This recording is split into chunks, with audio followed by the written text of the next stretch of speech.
শিক্ষা, স্বাস্থ্য, খাদ্য, বস্ত্র, বাসস্থান এগুলো মানুষের মৌলিক অধিকার। এই প্রত্যেকটি অধিকারের সঙ্গে জড়িয়ে আছে তার কর্মসংস্থান। প্রতিটি মানুষ তার যোগ্যতা অনুযায়ী কাজ করবে, রোজগার করবে এবং সম্মানের সঙ্গে মাথা উঁচু করে বাঁচবে, এটাই স্বাভাবিক। কিন্তু বিগত বেশ কয়েক বছর ধরে এই রাজ্য প্রশাসনের নানা স্তরে দুর্নীতি যেভাবে বাসা বেঁধেছে, তাতে সাধারণ মানুষের জীবন বিপন্ন হতে বসেছে। এই জিনিস বেশি দিন চলতে থাকলে গোটা রাজ্য জুড়ে এক চরম অরাজকতা দেখা দেবে। এর বিরুদ্ধে প্রতিবাদ করে আগামী 28শে জুলাই চলো নবান্ন নামে যে অরাজনৈতিক কর্মসূচির আয়োজন করা হয়েছে, আমি তার সাফল্য কামনা করি। আমি আশা করব রাজ্য প্রশাসন, সরকার, এই প্রতিটি মানুষ যারা এই মিছিলে অংশগ্রহণ করবেন, তাদের যে যথার্থ দাবি, ন্যায়সঙ্গত দাবি, সেই দাবি মেনে নিয়ে সমস্যার সমাধান করে মানুষকে, সাধারণ মানুষকে সুস্থভাবে, সুন্দরভাবে, সম্মান নিয়ে বাঁচতে সাহায্য করবেন।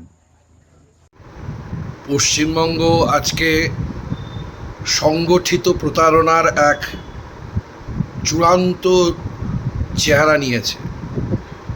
সর্বস্তরে রাষ্ট্র এবং রাজনৈতিক দলের সংগঠিত প্রতারণা, অত্যাচার এবং মিথ্যাচার, এরই বিরুদ্ধে বঞ্চিত, চাকুরিহারা, চাকুরি প্রার্থী তারা বারবার করে গণতান্ত্রিক পথে শান্তিপূর্ণ উপায়ে তারা মাননীয় মুখ্যমন্ত্রীর কাছে তাদের দাবি দাওয়া জানাতে চাইছেন এবং মাননীয় মুখ্যমন্ত্রী তিনি যেন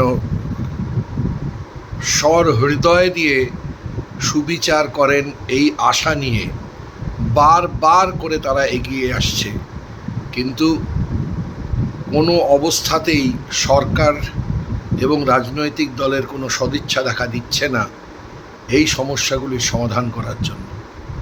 তাই চাকুরিহারা, চাকুরি প্রার্থী, প্রতারিতরা আজকে রাস্তায় সংগঠিতভাবে নামছেন। আগামীকাল তারা নবান্নর অভিমুখে যাত্রা করবেন, কিন্তু রাষ্ট্রশক্তি তার সমস্ত পুলিশি এবং তাদের যে পোষা গুন্ডা বাহিনী আছে তাই দিয়ে আটকাতে চাইবে। কিন্তু আমার দৃঢ় বিশ্বাস যে তারা তাদের সংহতি দেখাতে পারবেন এবং এই চাকুরিহারা এবং চাকুরি প্রার্থী, তার সাথে সাথে আরও যারা আছেন, তারা সবাই মিলে কাল নবান্ন অভিযানকে সফল করুন, এই আশা রাখি।